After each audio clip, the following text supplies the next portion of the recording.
താടിയുടെ വിഷയം പലരും ധരിച്ചിരിക്കുന്നത് അത് ദീനിലൊക്കെ വലിയ അറിവൊക്കെ കിട്ടിയാൽ അല്ലെങ്കിൽ അങ്ങനെയൊക്കെയുള്ള ആളുകൾ മാത്രം അത് വളർത്തിയാൽ മതി. അങ്ങനെ എല്ലാ മുസ്ലിങ്ങളും പൊതു മുസ്ലിങ്ങൾക്കൊന്നും അതിൽ വലിയ ബാധ്യതയൊന്നുമില്ല. അതങ്ങനെ എല്ലാവരും വളർത്തേണ്ടതില്ല. വലിയ ഉസ്താദുമാരൊക്കെ വളർത്തിയാൽ മതി. നോക്കൂ സഹോദരങ്ങളെ, നബി സല്ലല്ലാഹു അലൈഹി വസല്ലം ആ വിഷയത്തിൽ എന്താണ് പറഞ്ഞിട്ടുള്ളത്? 5ഓളം ഹദീസുകൾ നമുക്ക് കാണാൻ സാധിക്കും.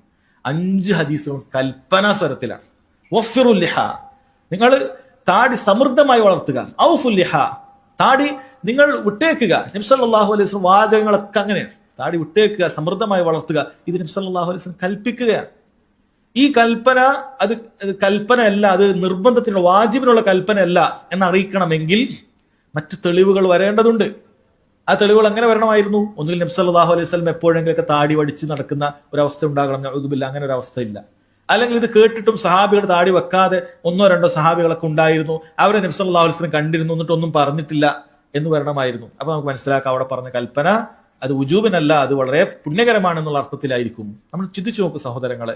ഇനി ഇത് വാജിബിനല്ല എന്ന് സങ്കല്പിക്കുക. നമ്മുടെ ഹബീബായ റസൂൽ സല്ലല്ലാഹു അലൈഹി വസല്ലം നമ്മോട് ഒരു കാര്യം പറഞ്ഞിട്ടുണ്ട് എങ്കിൽ അത് നമുക്ക് എത്രമാത്രം പ്രതിഫലം കിട്ടുന്ന കാര്യമായിരിക്കും, എത്രമാത്രം ഉപകാരമുള്ള കാര്യമായിരിക്കും. റസൂലുള്ളാഹി സല്ലല്ലാഹു അലൈഹി വസല്ലം നമുക്ക് സ്നേഹമുണ്ട് എങ്കിൽ അവിടുന്ന് പറഞ്ഞ ഒരു കൽപ്പന നമ്മൾ പിൻപറ്റാതിരിക്കുമോ? നമ്മൾ ചിന്തിച്ചു നോക്കുക. നമ്മുടെ റസൂൽ തന്നെ ഓരോ ഹദീസ് കേൾക്കുമ്പോഴും നമ്മുടെ മുന്നിൽ വന്ന് നമ്മോട് പറഞ്ഞതുപോലെ നമ്മൾ കേൾക്കണം.